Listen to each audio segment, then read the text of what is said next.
Again, you mentioned earlier this term that's popping up quite often these days, which is the gift of discernment.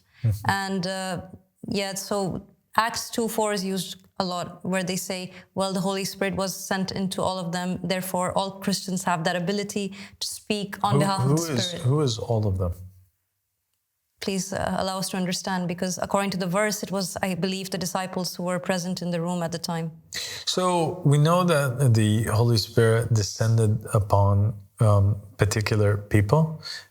From those people were the apostles, but nowhere in there does it state that all Christians will receive this gift of discernment. This is not the case. This is false information. Right.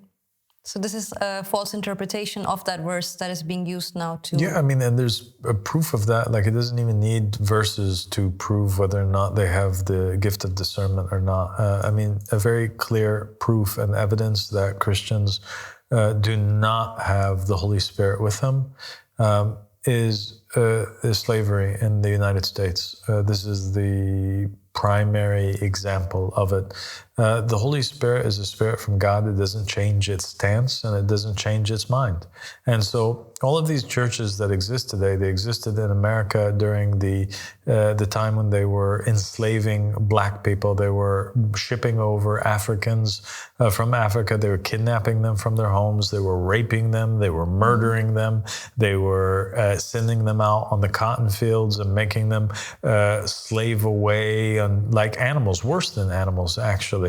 The slave masters would impregnate the wives of particular slaves, and they would have intercourse with them in front of them. They did horrible things to Africans in America, and they used the Bible, they used their gift of discernment, right, to interpret verses in the Bible in order to validate this treatment and this abuse and the enslavement of an entire race of people. I don't think that, after people contemplate over the very notion that all of these churches and their leaders and the congregations supported and had slaves, that we could trust that these people still have the gift of discernment today. How do they have the gift of discernment? Did the Holy Spirit leave them for a time period? Did it leave America as a whole for a time period, and then now we should trust that it came back? How is that provable? It's not provable.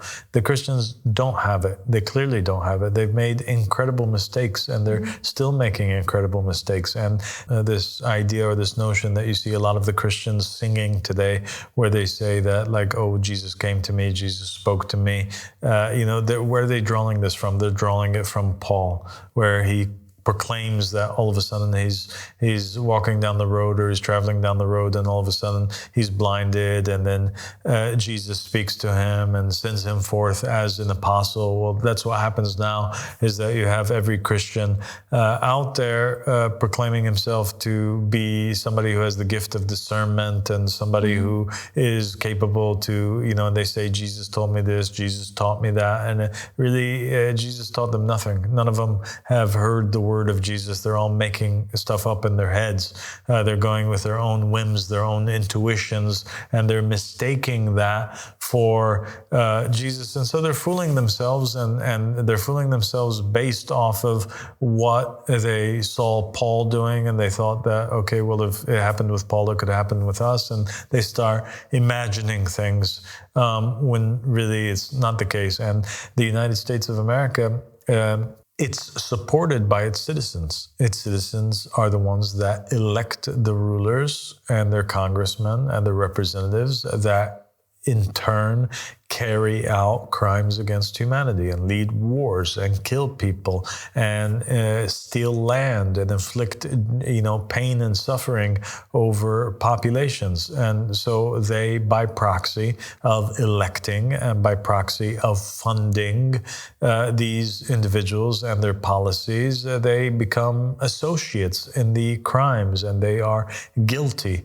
And so I don't think that they are the righteous largest church that they think that they are. I don't think that they have the gift of discernment. They have been stating night and day that we are a dangerous cult. This is one of the things that they said, and they're worried that they compared and likened me to being like Jim Jones, who commanded his followers to commit suicide. But the thing about it is that I have never been convicted of a crime in my life, neither me nor anybody in my congregation.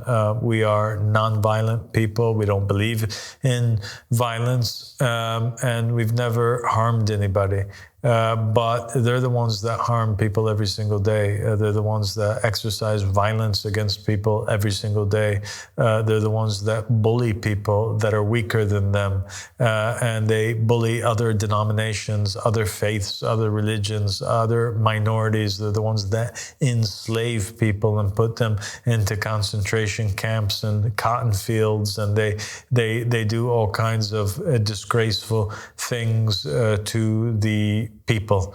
We, on the other hand, we don't do that. So I think that the term cult, it applies to them. They're the ones that are behaving like radical religious fundamentalists that are really not projecting or reflecting the morals and the manners of Jesus. They're not practicing the laws of Jesus.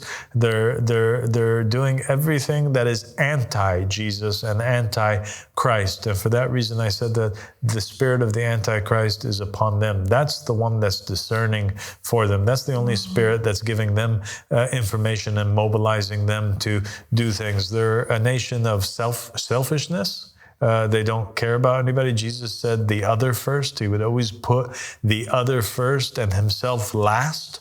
They have right now America first. They have my country first, my family first, myself first. It's a selfish group of people that are deluded. They are a gigantic cult that's a very dangerous cult because they have weapons. We don't have weapons.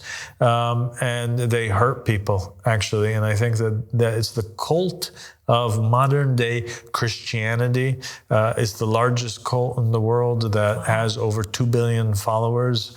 It and the cult of Islam, both of them, they need to disarm and they need to calm down and they need to go back to the book and they need to find who is the righteous shepherd of their time that's really calling them towards peace and prosperity. And they need to follow that if they don't want the punishment to come down upon them. And this is not a threat of terrorism or punishment that I would inflict upon them. They are doing a great job in inflicting punishment and destruction upon the planet and themselves for generations to come.